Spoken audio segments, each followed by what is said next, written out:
नमस्कार दोस्तों। Xi Jinping आपको मालूम है पाकिस्तान के लॉर्ड बन गए हैं, यानी कि इनके तो खलीफा।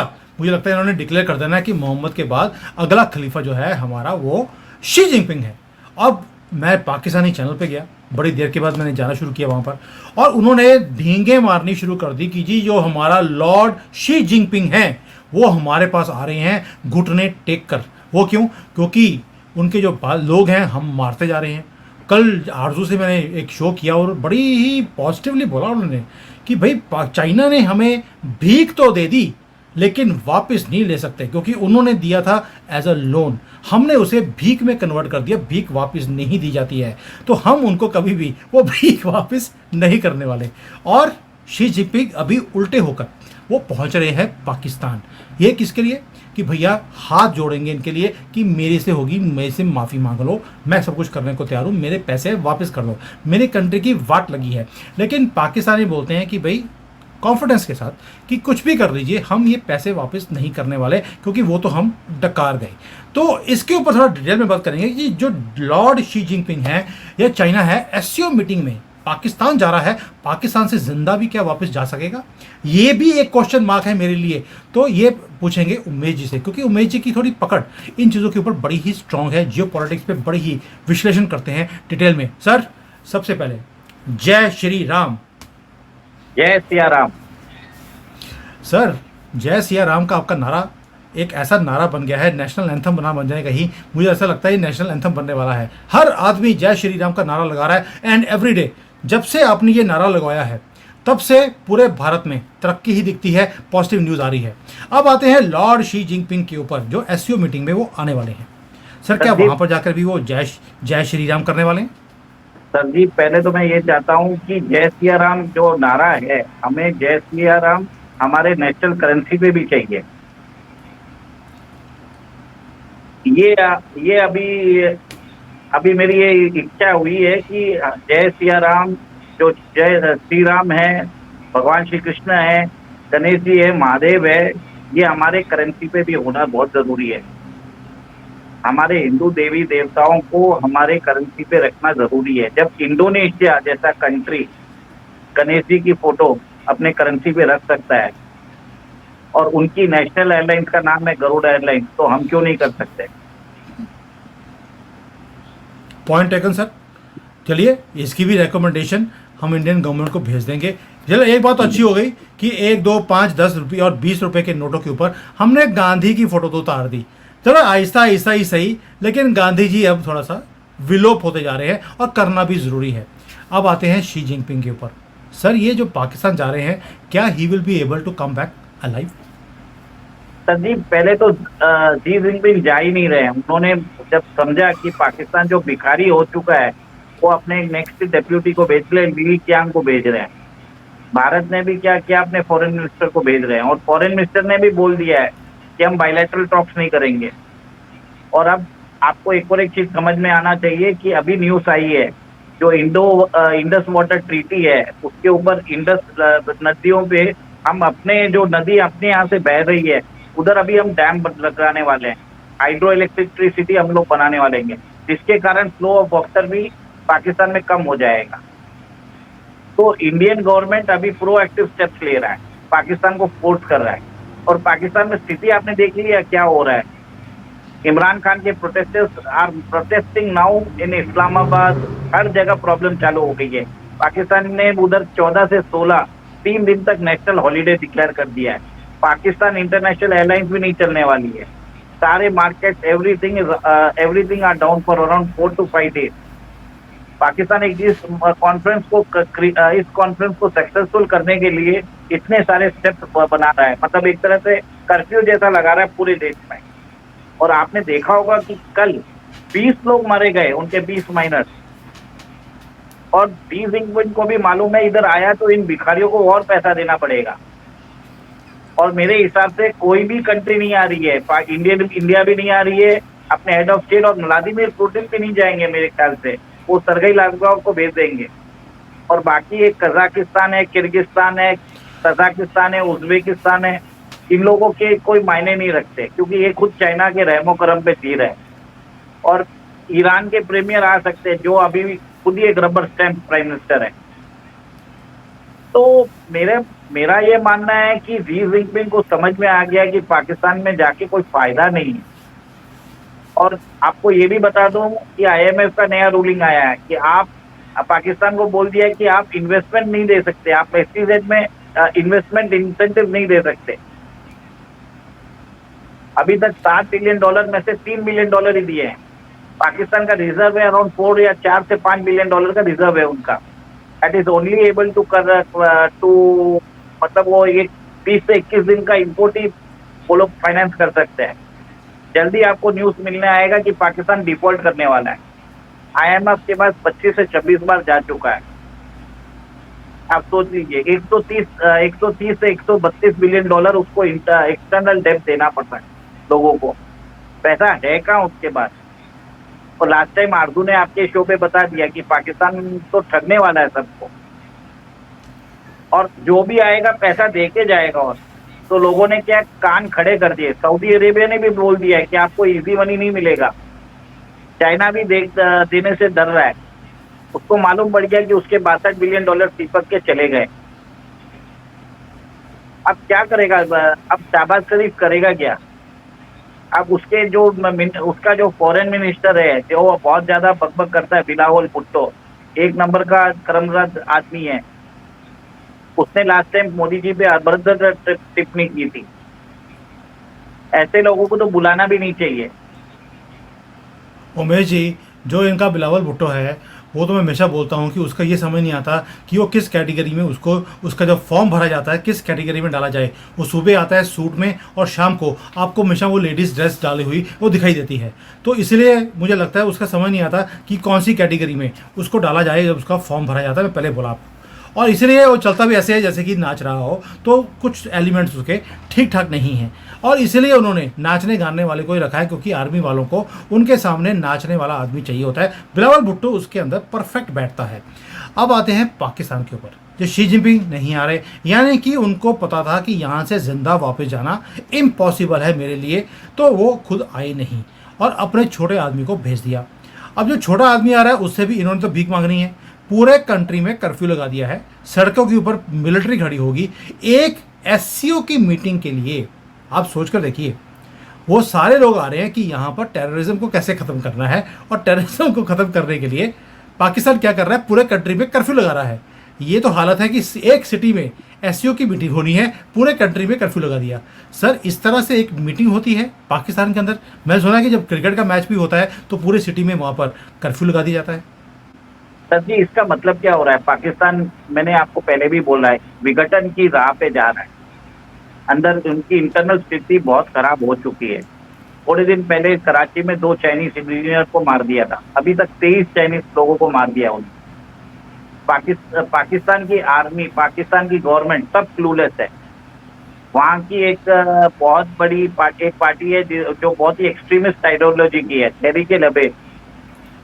लास्ट टाइम जब इलेक्शन हुआ था उनको 10% वोट शेयर मिले थे। वो तो अफगानिस्तान में तालिबान से भी बेकार ऑर्गेनाइजेशन है। लाहौर में आपने देखा होगा कि पिछले साल एक लेडी के सामूहिक बलात्कार किया, सामूहिक उसको मोलेस्ट किया। ये सब तहरीक-ए-लबैक के लोगों ने किया। और एक और एक चीज समझने की बात है, थोड़े दिन पहले कुछ एनवॉय पाकिस्तान के एक डिस्ट्रिक्ट में वो लोग जाके they were travelling in that envoy, एक एनवॉइस ट्रैवल कर रहे थे, सडनली बॉम्ब ब्लास्ट हो गया था। उसमें रशियन एनवॉइस भी थे।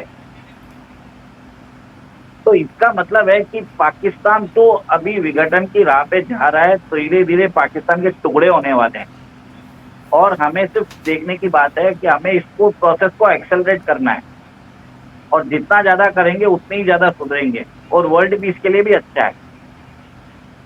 और लेकिन उमेश जी, मैं एग्री नहीं करता हूं आपके साथ। आप मुझे बताइए कि आप बोल रहे हैं कि इनका विघटन हो जाएगा। वो भाई, जब तक इनको पैसे मिलते रहेंगे इनका विघटन नहीं होगा। आईएमएफ ने पैसे दे दिए, अभी सऊदी अरेबिया पहुंच गया, वहां पर 130 लोगों की टीम आई है सर, उनको $2 बिलियन देने के लिए। सर जी, हमारे पास $100 बिलियन के इन्वेस्टमेंट के लिए रेडी है। बीपीसीएल जो कंपनी है आंध्र प्रदेश में प्लांट लगाने के लिए रेडी है, रिफाइनरी। आप क्या बात कर रहे हो? उधर उन्होंने 27 एग्रीमेंट साइन किए $2 बिलियन के लिए, यहाँ पे हमारे लिए $100 बिलियन के लिए रेडी बैठे हैं। तो आप क्या बात कर रहे हो? और भारत की बात आप सुनो तो हमारी तो इकोनॉमी है 4 ट्रिलियन, हमारा फॉरेन डेप्ट इज अराउंड $620 बिलियन, और हमारा रिजर्व है $700 बिलियन का। तो आप सोच लीजिए, हम सोच लीजिए, भारत तो अपना चाहे तो नेट अपना डेप्ट कल ही उतार सकता है।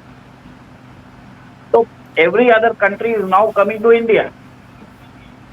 पाकिस्तान का तो विघटन होना जरूरी है और होके रहेगा, क्योंकि it has lost the trust of the international diaspora. US is not giving them the aid. उन्होंने ओसामा बिन लादेन को कह दी और यूएस से पैसे खाते रहे। क्या अमेरिका छोड़ेगा उनको? चाइनीज भी समझ चुके हैं, और चाइना अपना बेनिफिट ले रहा है। बलूचिस्तान में आपने देखा है कि जो वो लोग वो जो पैसा दे रहा है उसके बदले सारे रॉ मटेरियल ले रहा है वो उधर से। वो जो भी आ रहा है सब उठा के चाइना लेके जा रहा है। वो बोलता है जितना पैसा मैं रिकवर कर सकता हूँ उतना कर लूँ। अब इनके जो शहंशाह है शी जिनपिंग, उनको सोचना पड़ेगा कि पाकिस्तान से और पैसे कैसे निकालना पड़े। लड़कियां भेजी जा रही है पाकिस्तान से, डोंकीज भेजा जा रहे हैं। आप सोच लीजिए, इतनी हालत इनकी खराब हो चुकी है।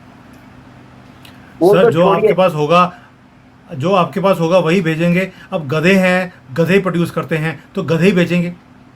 अरे वो छोड़िए, शी जिनपिंग तो पूरे ग्लोबल उम्मा के शहंशाह है। यूगुर मुस्लिम के साथ तो उधर जो यूगुर मुस्लिम के साथ कर रहे हैं वो तो आप सोच ही नहीं सकते। जो चाइनीज आर्मी है जाके यूगुर वुमेन के साथ सोती है। जो उनके आदमी है उनको अलग से उनके सारे दूसरे प्लांट में जाके उनको बिना वेजेस के नौकरी करा रहे हैं। बंधुआ मजदूरी बोलते हैं उसको। कुरान जलाई जा रही है और मस्जिदों को टॉयलेट बनाया जा रहा है। ना तो सऊदी अरेबिया कुछ बोल रहा है, ना ईरान बोल रहा है, ना कतर बोल रहा है, ना टर्की बोल रहा है, ना हमास बोल रहा है, ना हिजबुल्लाह बोल रहा है, ना हुती बोल रहा है, ना यमन बोल रहा है, ना पाकिस्तान बोल रहा है, ना पूरा तो सर ओवैसी भी यहाँ कुछ नहीं बोल रहा है। हमारे यहाँ पे ओवैसी और राहुल गांधी भी बोल नहीं रहे। आपको बताऊं, अभी ईरान और चाइना के बीच में $400 बिलियन का ट्रेड डील हुआ है 2 साल पहले। सऊदी अपना तेल ईरान को बेचता है, सऊदी अपना तेल चाइना को बेचता है। टर्की तो ऐसे ही चाइना के रहमो करम पे है। कतर भी अपनी गैस चाइना को बेचता है। तो आप सोचिए, ये उम्मा भी उगर मुस्लिम के बारे में नहीं सोचते। सबको ट्रेड से मतलब है।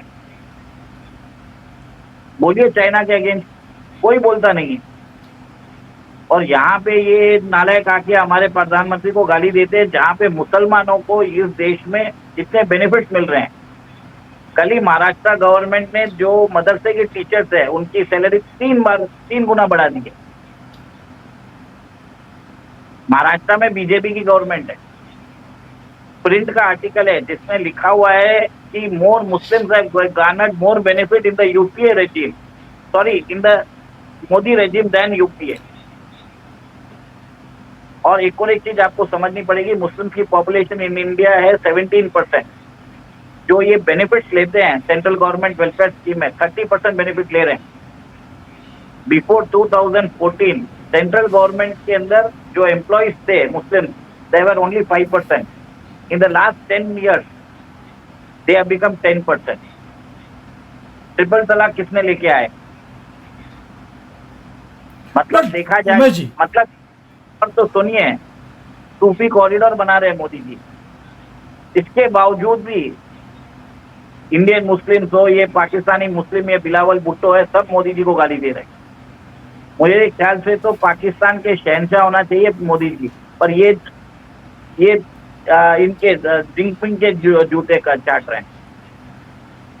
हमारे मोदी जी तो मिलने भी गए थे नवाज शरीफ की मदर के, जाके उन्होंने उनके पांव भी छुए, एक तरह से रेस्पेक्ट दिया। शी जिनपिंग ने किया था क्या बताइए? वो तो पाकिस्तान को वो तो मतलब जूते की नोक पे रखता है। देखिए जो आप मुझे बोल रहे हैं कि मोदी जी वहाँ पर गए थे, उनकी मदर की बड़ी रिस्पेक्ट करी, वहाँ पर साड़ी भी देकर आए हैं। भाई साड़ी जो थी वो तो इनके आर्मी चीफ के लिए दी थी कि आप ये लिए साड़ी, अगली बार चूड़ियाँ भी भेज देंगे। तो ये मुझे लगता है कि आप थोड़ा सा कोरिलेशन गलत कर रहे हैं। बट जो मोदी जी भारत में कर रहे हैं, अब मुद्दा हमारा पाकिस्तान के ऊपर था कि लॉर्ड शी जिनपिंग जो है वो पाकिस्तान जाने वाले हैं। बट आपने एक ऐसा दुखती हुई रग को मेरे टच कर दिया आपने, जिसके ऊपर बात करनी ज़रूरी है। भाई आपने बड़े ही गर्व के साथ बताया कि देखिए मदरसे के जो लोग हैं जो अपने बच्चों को ये पढ़ाते हैं कि यहाँ पर जितने भी नॉन मुसलमान हैं उनको आपने ख़त्म करना है, लड़कियों को उठाकर रेप करना है, कन्वर्ट करना है, ये अल्लाह का फरमान है, ये आपकी किताब में लिखा है। उन्हीं जिहादी पैदा करने वालों को आपने 3 गुना ज़्यादा सैलरी दे दी क्योंकि आगे इलेक्शन आ रहे हैं। क्या सबका साथ सबका विकास का स्यापा अभी भी मोदी जी के ऊपर से उतरा नहीं है? कश्मीर में 1% भी वोट नहीं मिला। पूरे 24 ये इलेक्शन थे लोकसभा के, आपको 1% वोट नहीं मिला। उसके बाद भी आप ये जिहादियों को पैदा करने वाली फैक्ट्री के ऊपर आपने 3 गुना सैलरी दे दी और आप बड़े गर्व से बोल रहे हैं। देखिए, आपको एक चीज समझना पड़ेगा, ये इंटरनेशनल ऑप्टिक्स भी होते हैं, कभी कभी करना भी पड़ता है। हमें नेशनलिस्ट को लिए सबसे बड़ा प्रॉब्लम भी होता है कि हम जब सोचते हैं कि हम इतना सपोर्ट करते हैं, हमको इतने बेनिफिट्स नहीं मिलते, जबकि ये कम्युनिटी जो टैक्स भरती भी नहीं है।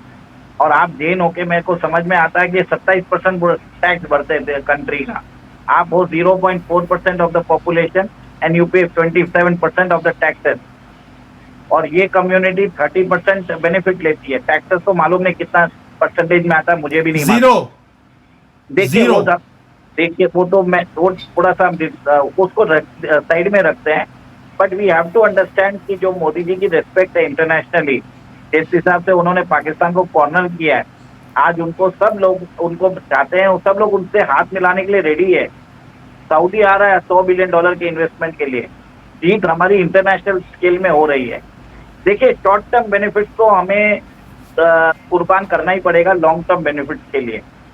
और अगर सेंट्रल गवर्नमेंट उनको फंड देगा तो उधर क्या पढ़ाया जाएगा, क्या उसको उसका करिकुलम क्या होगा, उसकी फंक्शनिंग क्या होगी, वो सब देखा जाएगा। आधार से उनको लिंक किया, जितने भी स्टूडेंट्स हैं सबके आधार से लिंक करेंगे, और उसमें भी जितने भी बोगस स्टूडेंट्स हैं जो बाहर से आए हुए हैं सब एलिमिनेट हो जाएंगे धीरे धीरे। और एक तरह से रिफॉर्म किया भी है, मैंने सैलरी स्ट्रक्चर भी देखा है जो 18,000 और 24,000 किया है। तो एक तरह से ठीक है, अभी इलेक्शंस भी आ रहा है, और इलेक्शंस, और जब तक आप सत्ता में नहीं रहोगे तब तक आप चेंज नहीं ला सकते। और महाराष्ट्र अगर निकल गया अपने हाथ से तो कांग्रेस का रिवाइवल हो जाएगा। तो कहीं से देखिए मुझे भी अच्छा नहीं लग रहा है, पर ठीक है, हमें समझना पड़ेगा लार्जर गेम प्लान क्या है, वो समझना पड़ेगा। चलिए, अब आपको ये लार्जर गेम समझ आ रही है, मुझे समझ नहीं आती। मैं सबका साथ सबका विकास का मैं ऑलरेडी देख चुका हूँ, इट इज़ नॉट वर्किंग। अगर कोई चीज़ नहीं काम कर रही है उसको और घसीटने से कोई फ़ायदा नहीं है। हमने सारे इलेक्शंस के अंदर देख लिया। इवन जो ट्रेन की पटरियों को उड़ाया जा रहा है वो इसी मदरसों से, जिसकी सैलरी भी सेंट्रल गवर्नमेंट ने इंक्रीज कर दी है, ये उसी मदरसे से पढ़कर आप ही की तरक्की को वो उड़ाते जा रहे हैं। और जो ट्रेन्स और बसेस और रोड्स आपने बनाई हैं उसी में ये कॉकरोच पूरे कंट्री में डेमोग्राफी को चेंज कर रहे हैं। आप ही की तरक्की को आप ही के अगेंस्ट वो यूज कर रहे हैं।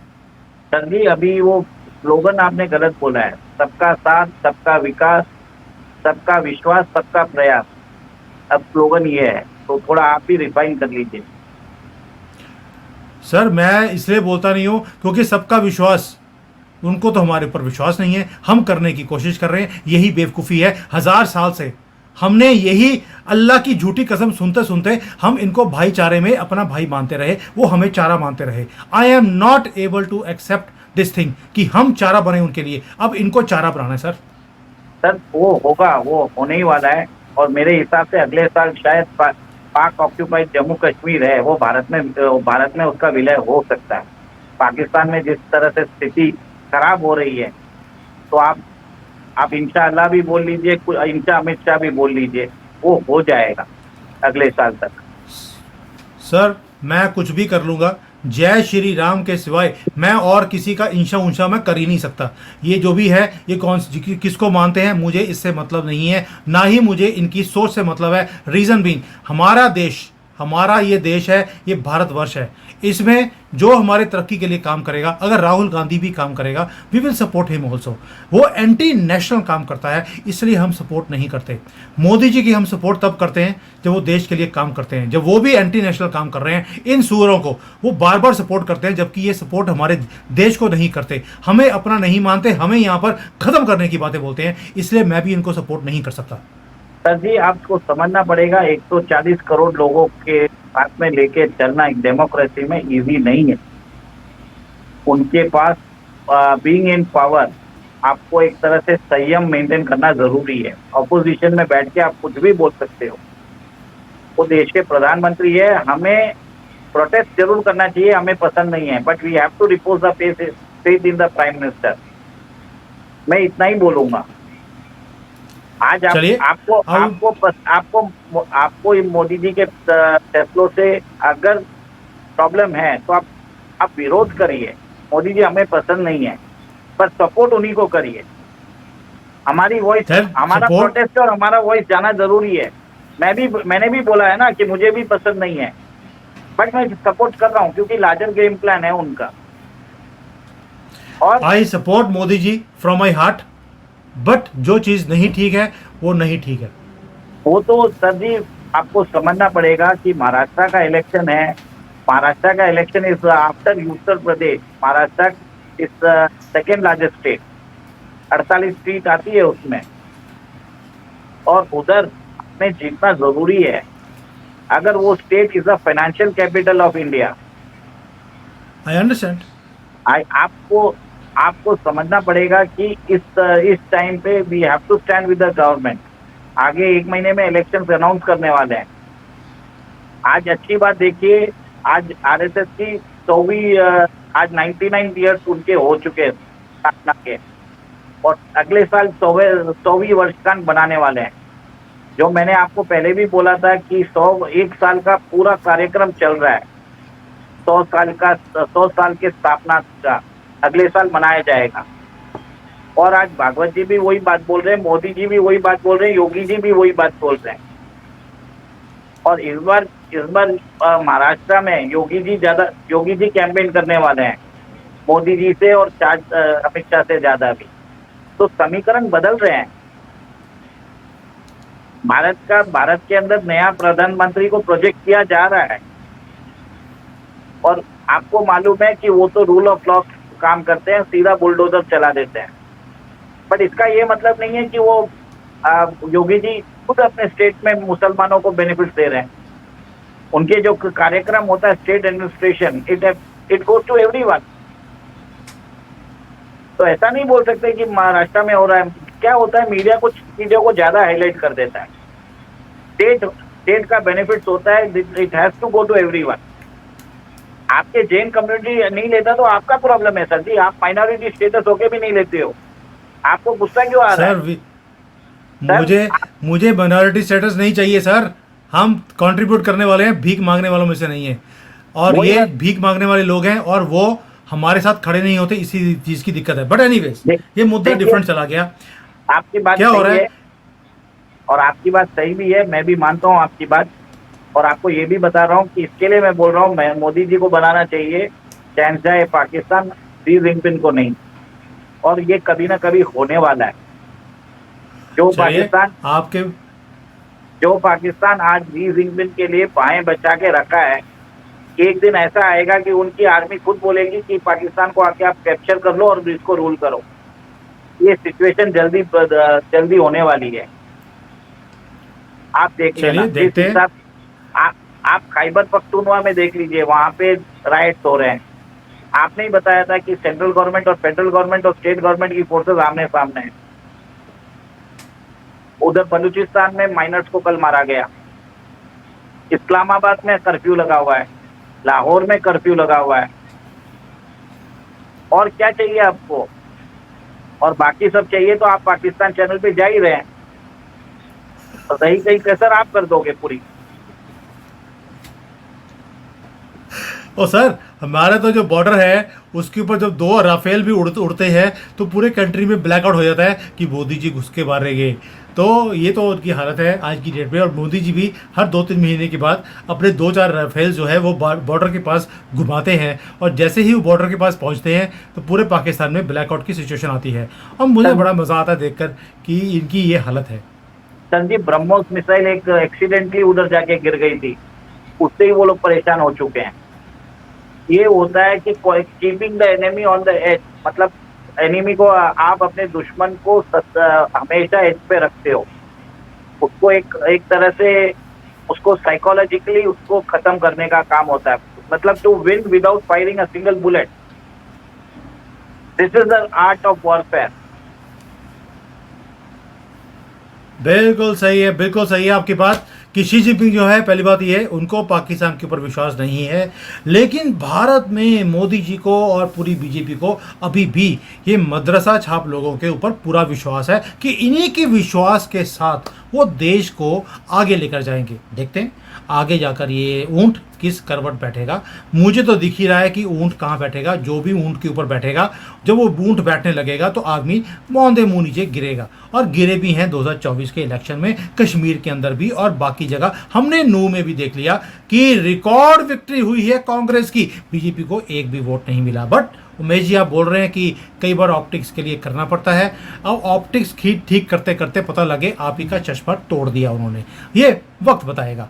तो let's see what happens. But Xi Jinping को अकल आ गई है, वो पाकिस्तान नहीं जा रहे। उनको पता लग गया ये कौम वो है जिन्होंने कोई ऐसा सगा नहीं जिनको इन लोगों ने ठगा नहीं, और जिस थाली में खाते हैं उसी में मूतते हैं और उसी को खा भी लेते हैं ये लोग।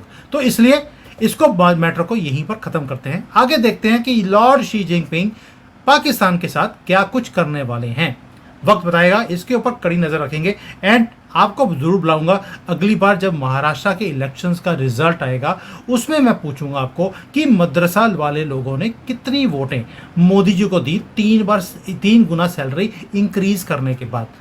Sir, this is a topic which is on going. ये चैप्टर यहीं ख़त्म नहीं हुआ है, इसको डिटेल में बात करेंगे महाराष्ट्र के इलेक्शन से थोड़ा सा पहले और उसके बाद भी। तब तक के लिए जय सिया राम। जय सिया राम।